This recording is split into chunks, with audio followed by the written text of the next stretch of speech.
এই কদিন ব্লগগুলো একটু বেড়াতে গিয়ে আর কি শুরু করছি। কি বলো তো, সকালবেলা রান্নাবান্না থাকে, তো রান্নাবান্না করতে গিয়ে আবার যদি ভিডিও শেয়ার করতে যাই তখন আবার অনেকটা দেরি হয়ে যাবে। আর এখন তো মানে কয়েকদিন ধরে শুধু ঘর ঝাড়াঝুড়ি হচ্ছে, তাই জন্য সকালবেলাটা মানে ভিডিও অন করা হচ্ছে না। তো যাই হোক, সবাইকে জানাই গুড মর্নিং। আর সবাই কেমন আছো? আশা করছি সবাই ভালো আছো, সুস্থ আছো। আমার নতুন ব্লগে তোমাদেরকে অনেক স্বাগত আর অনেক ভালোবাসা। আজকে হচ্ছে আমাদের বেডরুমটা পরিষ্কার করব, তাই রান্নাবান্না করে নিয়েছি। নিয়ে আর এই যে দেখো, বালিশগুলো আর কি সব ওই ঘরে রেখে আসছি, কারণ ধুলো ঝাড়বো তো বালিশগুলোর মধ্যে পড়বে আর এর মধ্যে শোয়া যাবে না। তাই জন্যে সমস্ত মানে যা বালিশ কাঁথা যা ছিল সব ওই ঘরে রেখে আসবো। আর বিছানার মধ্যে একটা প্লাস্টিক পেতে দেবো। আজকে সোমবার, তবে ঘরটা আমি একা ঝাড়বো না, একার দ্বারাই তো সম্ভব না। সামসেটের ওপরে যেগুলো আছে সেগুলো তো পারতে পারবো না, মানে পারতে পারবো ওপর থেকে আমি ওপরে উঠবো, নিচ থেকে কেউ একজন ধরে ধরে রাখলে তাহলে সুবিধা হয়। তাই হাজব্যান্ড আজকে আমার হাতে হাতে কাজ করে দেবে বলেছে, তো দুজনে মিলে ঘরটা পরিষ্কার করে নেবো আজকে। আজকে শুধু ঘরটাই করব, কি বলো তো, আবার দালান রান্নাঘর আছে, সব তো একদিনে হয় না, তাই একটা একটা করে আর কি করছি। তো ও গেছে মেয়েকে স্কুলে দিতে, আর আমি এই যে এগুলো সব নামিয়ে রেখে দিচ্ছি যাতে ও এসে তাড়াতাড়ি আর কি ঘরটা ঝেড়ে দিতে পারে। আর এই যে পুতুলগুলো ছিল আলমারির ওপরে, সেগুলোও নামিয়ে নিয়েছি। আর এখন এখানে ব্ল্যাঙ্কেটগুলো চাপা দেওয়া ছিল, সেগুলো নামিয়ে সব ওই ঘরে রেখে আসবো। সব ঝাড়াঝুড়ি হয়ে গেলে সব এক এক করে গুছিয়ে আবার এখানেই চাপা দিয়ে রেখে দেবো। ওই আলমারির মধ্যে রাখলে না একটু সুবিধা হয়, কি বলো তো, ওই আলমারির ওপরে না আবার ইঁদুর ওঠে। পর্দা লাগানো আছে, পর্দা বলতে ওই কভার লাগানো আছে, তো কভারের দিয়ে দিয়ে নয় ওঠে, ওপরে উঠে। আর ওই ব্ল্যাঙ্কেট ফ্ল্যাঙ্কেট সব আমার কেটে দিয়ে যে আগের বারে রেখেছিলাম, তো এর মধ্যে কোনো রকম কভার লাগানো নেই শোকেসটাতে, তো ইঁদুর উঠতে পারে না, তাই আর কি শোকেসের ওপরেই আর কি এগুলো রাখি। আর ওই পুতুলগুলো সব উপরে আলমারির ওপরে রেখে দিয়েছি। আর এই যে দেখো বইয়ের র্যাকটার কী অবস্থা, এই তো সেদিন গোছালাম তোমরা দেখতে পেলে, তার মধ্যে বইয়ের র্যাকটার অবস্থা একদম খারাপ করে ফেলেছে। তো ভাবছি ওকে দুটো তাক ওর বইয়ের জন্য রেখে দেবো, আর বাকি তাকগুলোই জিনিসপত্র রাখবো। একটা র্যাকের ওপর মানে তাকের ওপর সব কিছু রাখতে গেলে ওর নিজেরও অসুবিধা হচ্ছে। বই খাতা একটাতে রাখবো, আর একটাতে মানে ড্রয়িংয়ের যা কিছু আছে, ড্রয়িং খাতা রং পেন্সিল এগুলো আর একটাতে রাখতে হবে। আর আমারও জায়গা শর্ট হয়ে যাবে, কারণ আমার তো চারটে র্যাক মানে চারটে তাক আছে, একটার মধ্যে বই রাখি আর বাকি তিনটের মধ্যে মানে কাজের টুকিটাকি জিনিসপত্রগুলো রাখি। তো সব মানে দুটো ওর জন্যে রাখতে হবে, আর দুটো আমি আর কি টুকিটাকি জিনিসগুলো ওই আর কি গুছিয়ে রাখতে হবে। তবে জায়গা একটু শর্ট হবে, তো ওর মধ্যেই আমাকে গুছিয়ে রাখতে হবে। তো ওকে দিতে গেছে, অনেকক্ষণ হয়ে গেছে, হয়তো কিছু দরকার আছে মনে সলভে, তাই এখনও পর্যন্ত আসেনি। তো আমি ভাবলাম এইগুলো ততক্ষণ গোছাই, ও এলে তারপরে আর কি সামসেটের ওপর থেকে ওইগুলো নামাবো, আর ও আর কি ঝেড়ে দেবো উপরে উঠে, আমি তো উঠতে পারবো না। তো তাই জন্য এই কাজগুলোই আর কি করছি। অনেকটা লেটও হয়ে গেছে আজকে। ভেবেছিলাম ওই 12টা 12:30টার মধ্যে ঘর দালান সব পরিষ্কার করে ঝেড়ে নেবো, কিন্তু এখনও পর্যন্ত কিছু আরম্ভই করা হয়নি।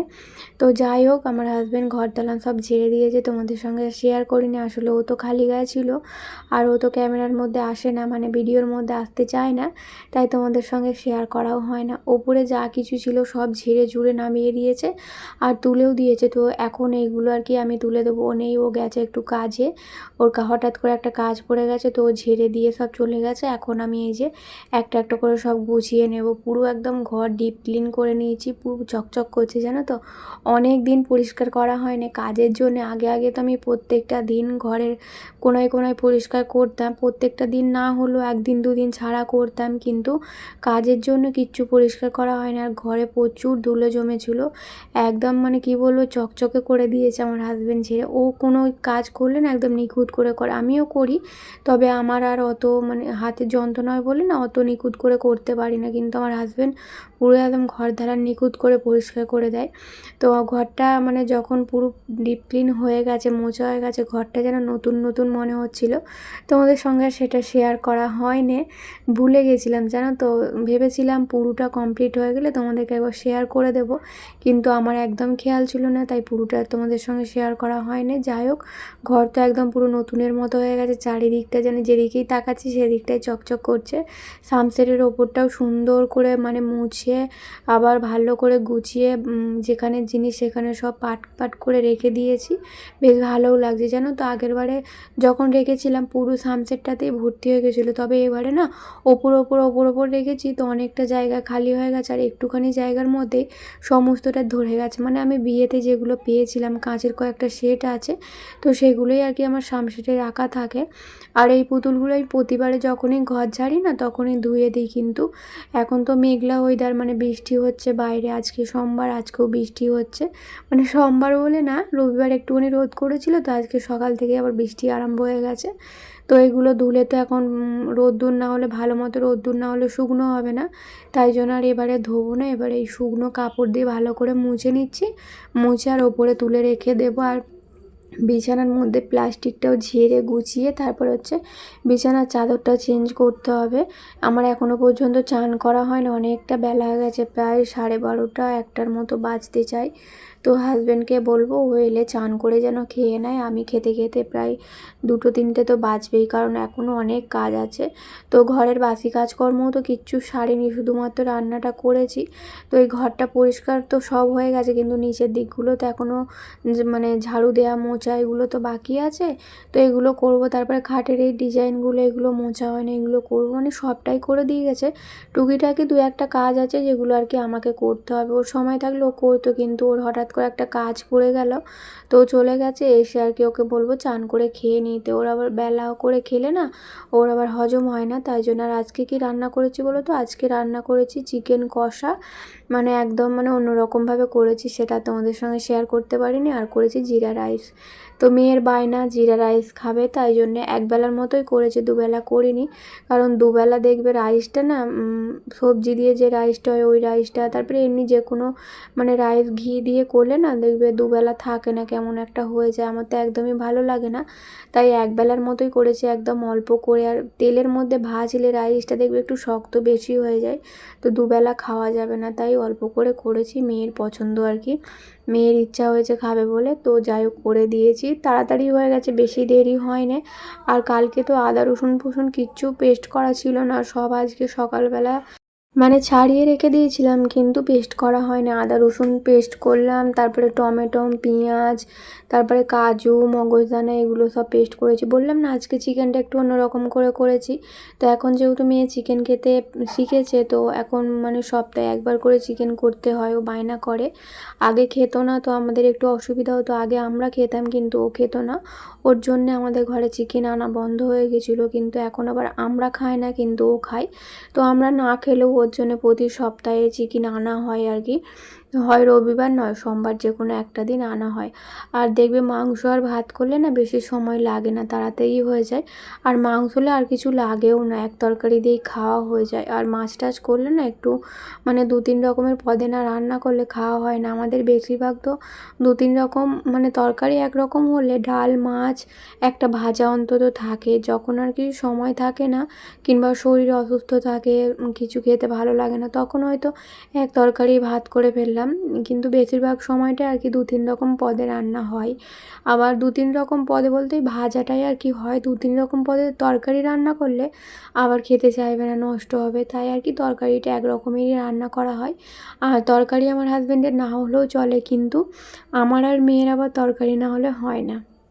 তো যাই হোক, এখন তো সবটাই হয়ে গেছে। এখন এই যে আলমারিগুলো ভালো করে কলিং দিয়ে মুছে নিয়েছি, পুরো সাদা আলমারি না, ধুলোতে একদম কালো হয়ে গেছে।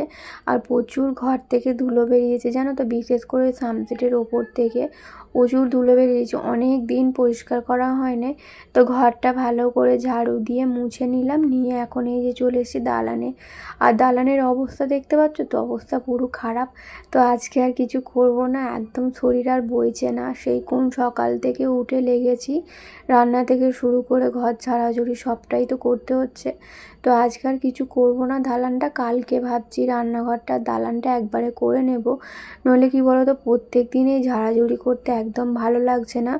আর শরীরে না প্রচুর মানে কি বলবো, একটু রেস্ট হচ্ছে না, শরীরে খুব খাটুনি হয়ে যাচ্ছে, জার্নিংটা আর কি বেশি হয়ে যাচ্ছে, তাই একদম শরীর দিচ্ছে না, আর বইছে না। তো ভাবছি কালকে একটু কষ্ট করে মানে রান্নাঘর দালান দুটো একসঙ্গে করে নেব। আর এগুলো হয়ে গেলে আমার অনেক সেলাইয়ের কাজ আছে, সেগুলো নিয়েও বসতে হবে। আর পুজোর আগে সমস্ত সেলাইটা করে নিতে হবে, নইলে আবার পুজোর সময় জামাগুলো পরতে পারবো না। আর এখন এই যে চান করে চলেছে, এখন বাজে ওই 3টের মতো। মেয়ে স্কুল থেকে এলো, ওই যে দেখো এখনও পর্যন্ত স্কুল ড্রেস চেঞ্জ করেনি, মানে 3টে পুরোপুরি বাজে না, হয়তো 5-10 মিনিট বাকি আছে।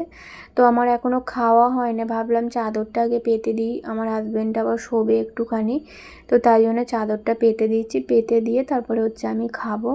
আর আজকে খেতে তো লেট হলো, আমার হাজব্যান্ড অনেকক্ষণ খেয়ে নিয়েছে, ওকে বললাম, ও এলো এসে চান করে ওকে বললাম খেয়ে নিতে, নইলে আবার মানে কি বলবো, বেলা করে খেলে দেখবে বদহজম হয়ে যায়, হজম হতে চায় না। আর মাংস তো অনেক সময় লাগে হজম হতে, আবার রাইস করেছি, তাই জন্য ওকে তাড়াতাড়ি আর কি খেয়ে নিতে বলেছিলাম।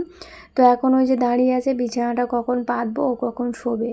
তো মেয়েও পড়তে বলবে, তাই জন্য আগে বিছানার চাদরটা পেতে দিলাম। আর বিছানার চাদরটা তো চেঞ্জ করে দিয়েছি, এটা আর একবার চেঞ্জ করবো পুজোর সময়। পুজো বলতে গেলে পড়েই গেছে আর কি, তাও এখন আর নতুন চাদর পাতবো না। এই 3-4টে দিন এই চাদরটা থাক, আবার মানে পুজোর সময় ওই ষষ্ঠীর দিন করে আর কি নতুন একটা চাদর পেতে দেব। আর এই যে দেখো নাইটিগুলো সব পরেছিল, সকালবেলার একটা বাসি নাইটি আর এখন একটা পরেছিলাম, তো সেই নাইটি তো এখন ধুয়ে দিচ্ছি। ধোয়া হয়নি, আসলে সময়ই পাইনি। আর দেখুন একটু করে বৃষ্টি হচ্ছে, আর মানে রোদ্দুরই উঠছে না, সমস্ত যা কিছু কেচেছি সব ভিজে হয়ে আছে, শুকনো হয় না। ওই ভাবছি দালানে দিয়ে দেবো, বিকেল তো হয়েই গেল, এখন ওই 3:30টের মতো বাজে, তো বিকেল হয়েই গেছে। আর শোবো না এখন, আর শোবো বলতে একটুখানি রেস্ট নেব, ফোন দেখবো, ঘুমোবো না এখন। আর আবার রান্না বান্না আছে রাত্রির বেলার, তো তাই জন্যে এখন রেস্ট নিতে গেলে না আর কিচ্ছু কাজ করতে ভালো লাগবে না, তাই জন্যে এখন ওই একটুখানি শুয়ে শুয়ে ফোন ঘাঁটবো, আর মেয়েকে বলবো মানে পড়ে নিতে। আর সন্ধ্যাবেলা যাবো একটু চুল কাটতে, তো আমি চুল কাটবো কি আমার ঠিক নেই এখনও পর্যন্ত, মেয়ে কাটবে এটুকুটা ঠিক আছে, মানে মেয়ের ওই ডগের দিকগুলো একটু কেটে দেবো, ডগটা নষ্ট হয়ে গেছে, তো ওর তো গোল কাট করা ছিল, গোল কাটই থাকবে, শুধু ডগগুলো একটু কেটে দিতে বলবো। আর আইব্রুটা পরে করব, এখন করব না, মানে পুজো এলে আর কি করবো, এই পঞ্চমী কি চতুর্থীর দিন করব, এখন করব না। আর কি সাজ কিনেছি না কিনেছি সব তোমাদেরকে আজকে দেখাবো, মানে সন্ধ্যেবেলা দেখাবো, শেয়ার করব। তো গিয়েছিলাম তো কালকে সাজগোজ কিনতে, তোমাদের সঙ্গে শেয়ার করা হয়নি। তো কালকে দোকানে প্রচুর ভিড় ছিল, প্রচুর ভিড় ছিল, গিয়েছিলাম 7টার দিক করে, বাড়ি এলাম 8:30 না 9:45টার দিক করে বাড়ি এলাম। আর কি কি কিনেছি সেটাও তোমাদের সঙ্গে শেয়ার করব অবশ্যই। তবে এই ঘরের কয়েকটা কাজকর্ম আছে, সেগুলো সব করে নিই, তারপরে একটু ফোনটা চার্জ দেবো, ওই সন্ধ্যেবেলা তোমাদের সঙ্গে শেয়ার করব। এগুলো এই যে খাওয়া দাওয়া করেছিলাম, তো সেই বাসনগুলোই পড়েছিল, হাজব্যান্ড খেয়েছে আর আমি খেয়েছি, তো এখন বাসনগুলো মেজে নিয়েছি। ফেলে রাখলে না ওর উঠে করতে ইচ্ছা করবে না। এখন যেহেতু ঘুমোবো না, একটুখানি শোবো, তো শোবো, উঠে আর এই বাসন টাসন মাজতে ইচ্ছা করবো না, তাই ভাবলাম যে একবারে যা কাজকর্ম আছে সবটা মিটিয়ে নিয়েই তারপরে একটুখানি শোবো, তাহলে একটু নিশ্চিন্তে শুতে পারবো। আর ঘরের মধ্যে কাজ থাকলে না ঘুমে মানে শুয়েও শান্তি হয় না, মনে হয় কতক্ষণে কাজটা করব। আর এই যে ব্যাগে করে সব সাজগোজ কিনে এনেছি, তো অনেক টাকার সাজগোজ কিনেছি বলে না একটা করে ব্যাগ দিয়েছে, তো প্রতি বছরই দিই, তবে এই বছর একটু বড় ব্যাগ দিয়েছে, প্রতি বছরই ছোট ছোট ব্যাগ দেয়। তো চলো এখন চাটা খেলাম, খেয়ে আর তোমাদের সঙ্গে দেখাই কি কি সাজ কিনেছি। তো সবার প্রথমে এই যে একটা মেকআপ ব্রাশ কিনেছি, মানে আমি তো অনলাইনে অর্ডার করেছিলাম, তোমরা দেখতে পেলে কীরকম ব্রাশ এসেছে, তাই জন্য আবার দোকান থেকে কিনতে বাধ্য হলাম। তো এটা আমার লাগতোই আর কি, তো আমার তো কোনো রকম মেকআপের ব্রাশ নেই, আছে মানে একদম ভালো নয়, কমা দামি। এই যে মেয়ের জন্য দুটো মাথার ফুল কিনেছি, আর এই যে হারটা আর কি কিনেছি, মেয়ে পরবে বলে বায়না করছিল বলে কিনে দিয়েছি। এটার দাম ওই 130 টাকা নিয়েছে, 150 টাকা দাম ফেলা ছিল, আর এটা হচ্ছে 30 টাকা নিয়েছে। ক্লিপটা কত সুন্দর না দেখতে, তো একটুখানি ক্লিপ 30 টাকা দাম নিয়েছে। আর হয়েছে লিপ লাইনার কিনেছি, পিঙ্ক কালারের একটা কিনেছি, আর আগে একটা কিনেছিলাম কিন্তু একদম মানে কি বলবো এত শক্ত, মানে কি বলবো ঠোঁটে ঘষাই যায় না। আর এই 3টে নেল পলিশ কিনেছি, সবটাই মেয়ের পছন্দের নিয়েছি, ওকে নিয়ে গেছিলাম। আর ওই ব্ল্যাক হেড হোয়াইট হেড তোলার জন্য একটা আর কি পিন নিয়েছিলাম। আর এখানে হচ্ছে কম্প্যাক্ট পাউডার নিয়েছি ব্লু হেভেনের, আমি এখন করে না বেশিরভাগ জিনিস আমার সব ব্লু হেভেনেরই ব্যবহার করি। আর এই যে দেখো এটা আমার ছিল না, তো আমি খুব একটা এগুলো ব্যবহার করি না, তবে পুজোর সময় একটু না ব্যবহার করলে হয়।